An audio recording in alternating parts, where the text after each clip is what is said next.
Oke, baik. Bismillahirrahmanirrahim. Assalamualaikum warahmatullahi wabarakatuh. Selamat malam dan terima kasih bagi yang sudah bergabung di Zoom ini. Ini nanti Pak Andre ingin bahas di paket satu aja ya, dan nanti kalau misal masih cukup waktunya kita lanjutin ke paket B. Oke, nah, tadi kita udah bahas sampai nomor 10, jadi kita lanjutkan dari nomor 11. Dari nomor 11 ini pertanyaannya adalah perbedaan bahasa kedua teks. Nah, perbedaan bahasa ini berarti kita fokus aja pada apa yang beda penggunaan bahasanya dari teks 1 dan teks 2. Artinya, teks 1 ini bahasanya pasti bertentangan dengan teks 2. Seperti itu loh. Nah, kalau ya di dalam soal ini sebenarnya udah jelas bahwa di sini ada kata goa ini tidak baku. Yang baku adalah gua pakai u. Artinya udah jelas teks 2 ini pada kata tidak baku. Jawabannya langsung ketemu B gitu. Nah, tapi Pak Andan coba sedikit menyinggung ya tentang kalimat aktif dan kalimat pasif. Pak Andan selalu ngasih tips kalau kalimat aktif ini selalu ditandai dengan imbuhan me gitu. Seperti membangun atau misalkan kalau ini kan pasif ya, didirikan ini kan pasif. Kalau mau aktif jadi mendirikan seperti itu. Berarti ini harusnya teks 1 pasif. Kemudian kata ganti orang pertama ini ada aku, saya gitu. Kami. Tapi kalau kata ganti orang kedua, ketiga ini ada dia, gitu. Mereka. Nah, itu kata ganti orang ketiga. Atau nama tempat, nama orang seperti itu. Kalimat tunggal ya berarti dengan kalimat dengan satu subjek dan satu predikat. Kalau kalimat majemuk ya satu subjek dari satu dua lebih dari satu subjek ya berarti.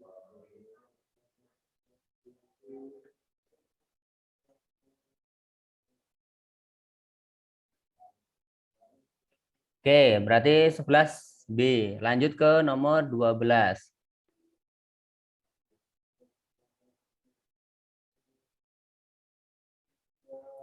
Oke, nomor 12 yang ditanyakan adalah perbedaan pola penyajian.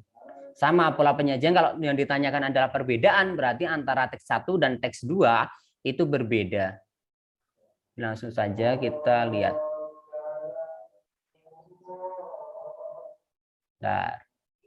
Nah, di sini ada hubungan sebab akibat, itu berarti ditandai dengan kata sebabnya, akibatnya, karena. Kemudian ada penambahan, itu berarti peristiwa 1 tambah peristiwa 2 seperti itu. Jadi antar kalimat itu saling menambahkan informasi. Pertentangan berarti saling menentang. Sekarang coba kita lihat. Kalau hubungan syarat itu berarti bersyarat. Berarti antara kalimat 1 itu mau jadi syarat dari kalimat kedua. Kita baca ya. Gas rumah kaca terbentuk oleh berbagai macam komponen gas lainnya, seperti karbon dioksida, nitrous oksid, dan gas metana. Komponen-komponen itu dibentuk oleh kegiatan-kegiatan manusia yang bersifat destruktif atau merusak lingkungan. Akibat, nah berarti ini hubungan sebab akibat. Udah jelas ya, berarti teks 1 sebab akibat, jawabannya antara A sama C. Sekarang kita lihat apakah teks 2 ini sebab akibat atau pertentangan. Semua perubahan iklim berjalan secara alami, namun adalah penanda pertentangan ya. Berarti ini jawabannya adalah C.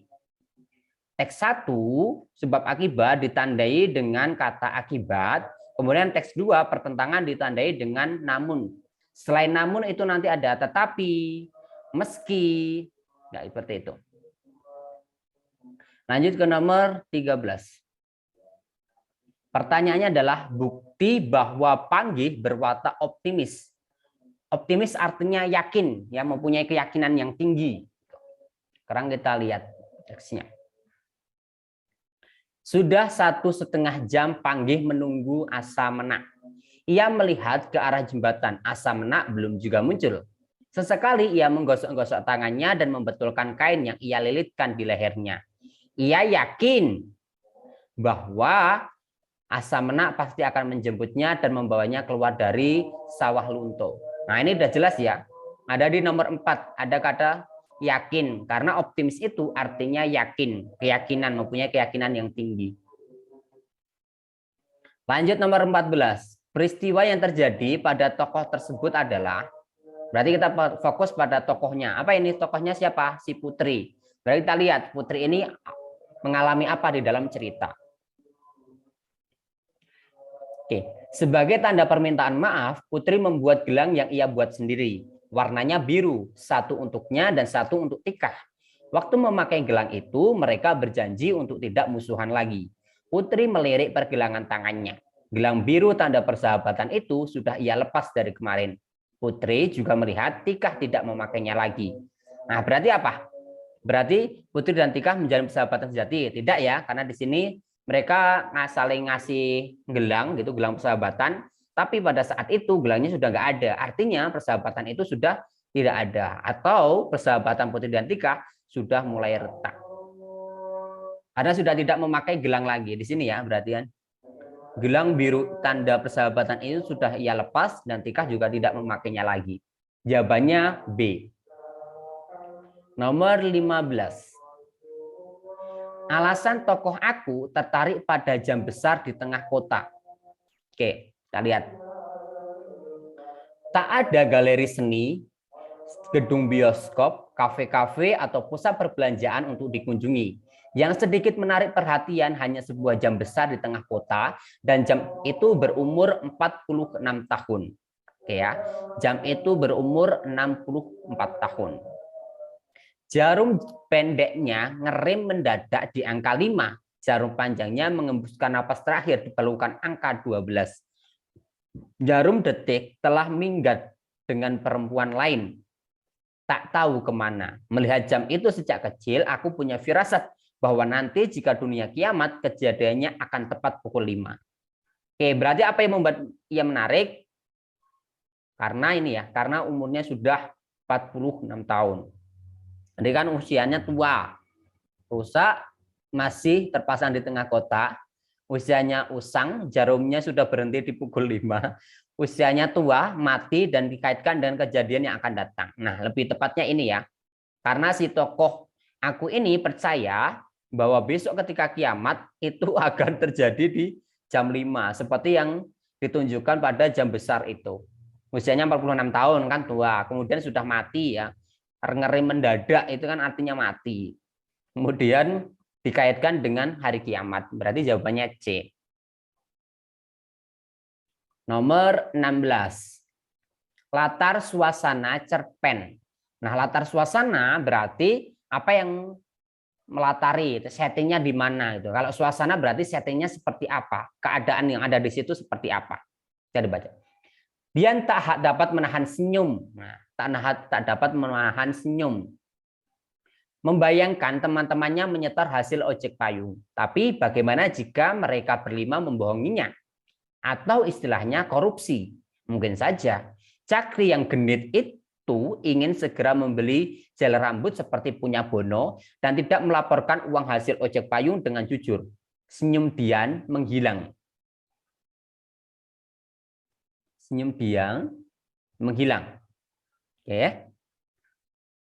Dahinya berkerut. Lalu, aha, ia berseru dalam hati. Sebelum menjadi mitranya, ia akan meminta kelima temannya bersumpah di atas Al-Quran. Seperti pada pelantikan para pejabat yang dilihatnya di televisi Bang Ayub. Sebaiknya, ia juga meminjam peci hitam Bapak supaya sumpah itu terasa resmi. Berarti apa suasananya? Menenteramkan, menyenangkan, mengesankan, atau mengesalkan. Di sini ada senyum, kemudian senyum menghilang. Tetapi di sini juga ada aha. Nah, jadi dia punya ide untuk bersumpah di atas Al-Quran. Jadi si Dian ini kan takut bahwa teman-temannya akan bohong gitu. Tapi biar tidak bohong, maka teman-temannya akan disumpah di atas Al-Quran. Berarti ini idenya kan ide yang bagus ya. Dengan yang awalnya Dian ini kehilangan senyum, dengan menemukan ide ini, dia merasa bahwa idenya itu bagus kan, seperti yang dilihat di dalam televisi. Artinya apa? Berarti suasana yang terjadi di sini itu suasana yang menyenangkan gitu. Karena dia dapat ide dari kebuntuan dia itu dia dapat ide. Oke, menyenangkan ya. Jadi dapat ide ketika kalian punya masalah terus punya jalan keluar kan seneng banget. Nomor 17. Cara pengarang menggambarkan watak tokoh aku yang disiplin ya. Tokoh aku disiplin. Oke. Aku berlari sekuat tenaga, berusaha secepat mungkin sampai di lapangan tengah, tempat di mana Gana sedang meliput berita sekarang. Gak peduli sudah berapa ratus orang yang aku tabrak. Yang penting aku bisa bertemu Gana secepatnya. Mengambil flash diskku dan menyerahkan tugasku tepat waktu. Aku tidak mau terlambat. Gana, mana flash diskku? Tanyaku sambil terengah-engah. Akan kuserahkan pada Mbak Cecil, sambungku. Nah, berarti apa? Berarti kan di sini kan, si Gana ini ingin bertemu dengan secepatnya untuk mengambil flash disk dan menyerahkan, bukan si Gana, si aku ya, menyerahkan tugasku tepat waktu. Berarti apa? Berarti kan dia dari tingkah lakunya ya. Berlari itu kan tingkah laku. Jadi tingkah laku, perbuatan tokoh lah istilahnya kalau di sini di jawaban ini. Nah, apa yang dimaksud dengan penjelasan? Kalau penjelasan di sini itu maksudnya dia langsung dituliskan secara misal aku adalah orang yang disiplin. Nah, itu namanya penjelasan atau kadang ditulis juga sebagai dituliskan secara langsung ya, dituliskan secara langsung. Oke, kemudian kalau reaksi tokoh lain itu dari si Gananya.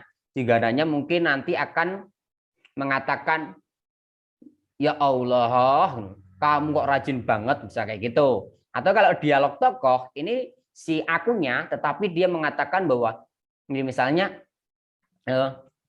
aku mau mengumpulkan ini tepat waktu. Kalau ini di dalam dialog, di bagian ini yang flash diskku dan menyerahkan tugasku tepat waktu. Kalau ini dalam bentuk dialog, dia masuknya ke dialog tokoh. Tetapi karena ini, teks ini, penjelasan ini dalam bentuk narasi yang dituliskan oleh pengarang, berarti jawabannya adalah perbuatan tokoh. Jadi pengarang itu menggambarkan sifat tokoh dari perbuatannya. Seperti itu. Lanjut ke nomor 18. Kutipan cerita tersebut merupakan tahapan alur bagian ke tahapan alur. Tahapan alur itu intinya sebenarnya ada 3 ya, ada pendahuluan, konflik, penyelesaian. Tetapi nanti ada perkenalan tokoh, kemudian menuju konflik, klimaks, peluraian, baru penyelesaian. Sekarang kita lihat. Membahas namaku tak akan ada habisnya, sebab mereka sudah tahu betul tentangku bahwasanya namaku tak sesuai dengan wajahku. Aku tak paham betul kenapa orang tuaku memberi nama secantik itu. Ibuku bernama Titin dan bapakku bernama Dadang. Mereka tinggal di desa sangat terpencil, tidak baca buku komik, dongeng, koran, majalah, ataupun menonton TV. Dari mana mereka mendapatkan namaku? Entahlah. Tapi mereka selalu mengatakan nama adalah doa. Mereka terkesan sok tahu seolah mereka mengenal Aurel yang seorang putri dan mereka berharap aku bisa seberuntung pemilik asli nama itu. Berarti apa di sini? Di sini kan si tokoh aku ini mempertanyakan namanya. Jadi dia membahas tentang namanya. Yang menurutnya nama itu akan menjadi masalah. Kenapa? Kenapa nama Aurela ini menjadi masalah? Karena ini.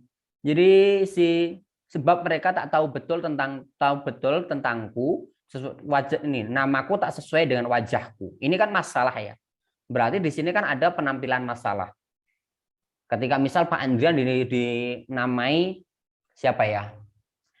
Andrew misalnya, namanya bukan Andri misalnya, Andrew siapa gitu kan, terlalu keberat-beratan ya, terlalu aneh gitu loh.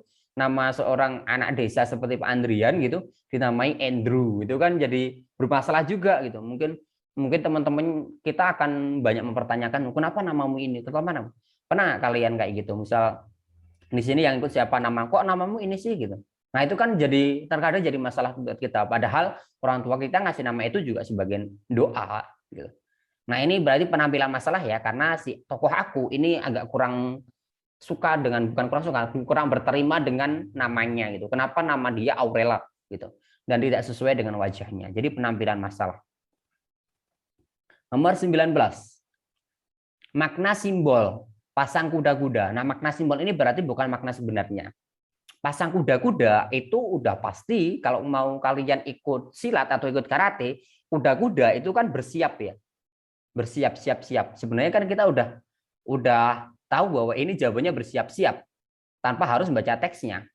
Karena pasang kuda-kuda itu bersiap-siap gitu. Seperti kuda gitu. Jadi posisinya siap. Mau dipukul gitu kita bisa menghindar dengan enak gitu. Kita mau ngelawan pun kita juga enak gitu. Yang ikut silat atau karate pasti tahu pasang kuda-kuda. Nah, tetapi coba kita baca teksnya ya. Beruang itu mulai mengendus-endus dengan hati-hati di sekitar pohon tumbang tersebut untuk mencari tahu apakah lebah-lebah sedang berada di dalam sarang. Tepat pada saat itu, sekumpulan kecil lebah terbang pulang dengan membawa banyak madu. Lebah-lebah yang pulang tahu maksud sang beruang. Mereka pasang kuda-kuda. Nah, dan mulai terbang mendekati sang beruang. Berarti mereka pasang kuda-kuda, ini kan mereka bersiap-siap. Kenapa bersiap-siap? Karena mereka tahu ada beruang di sana. Bersiap-siap untuk apa? Menyengat dengan tajam lalu lari sembunyi ke dalam lubang pohon. Berarti jawabannya bersiap-siap. Tapi ketika kita tahu artinya secara langsung, karena ini sudah merupakan istilah. Nah, kemarin yang tanya tentang istilah, pasang kuda-kuda ini istilah. Istilah ya, pasang kuda-kuda itu istilah. Karena pasang ditambah kuda-kuda itu membentuk makna yang baru, yaitu bersiap-siap. Oke, lanjut ke nomor 20. Amanat dalam cerita. Amanat itu adalah pesan ya. Pesan yang ingin disampaikan pengarang kepada pembaca. Di dalam cerita, amanat itu kita bisa ambil dari perbuatan tokoh. Nah, sekarang kita coba baca dulu. Biasanya pelanggan lain tak mempedulikannya, tapi wanita terkenal dan tercantik di kotanya membalas sapaan seorang kasir dengan ramah. Ia pun menawarkan roti yang dipajang di meja kasir kepada Kalia. Ia sangat senang dengan jawaban Kalia. Boleh deh Mbak Janah, aku beli 2 rotinya, ujar Kalia dan berhasil membuat Janah terpaku dan senang. Itulah kali pertamanya pula ada pelanggan yang memanggil namanya. Berarti apa? Di sini si Kalia ini kan dia si wanita cantik ya, wanita cantik dan terkenal di kota, tapi dia mau dengan ikhlas ya, bukan ya di sini ditunjukkan bahwa dia sangat akrab dengan penjualnya gitu, bahkan menyapa dengan nama. Jadi ketika kalian disapa dengan nama kan seolah-olah udah kenal banget gitu ya. Misal Pak Andrian itu mungkin yang nggak kenal Pak Andrian itu manggilnya cuma Pak gitu atau Mas gitu. Tapi ketika disapa Pak Andrian, nah itu kan udah merasa dekat, berarti kenal dengan Pak Andrian gitu, dan Pak Andrian juga mungkin kenal dengan dia. Berarti apa? Bersedekahlah dengan ikhlas gitu. Dia kan bersedekah yang ingin membeli rotinya gitu. Meskipun dia orang yang terkenal gitu. Dan mungkin contohnya itu mungkin Pak Jokowi gitu. Pak Jokowi datang ke Mas Semba gitu, kemudian melihat anak-anak gitu lagi main sepak bola, tiba-tiba saya ikut ya gitu. Itu kan wow ya, ada seorang pejabat tinggi ikut main sepak bola anak Mas Simba. Contohnya kayak gitulah. Jadi dia bersedekah dengan ikhlas dan santun. Cara menyapanya kan juga santun banget tadi. Oke, saya sampai 20, minum dulu. Kalian boleh sambil minum, makan, bebas.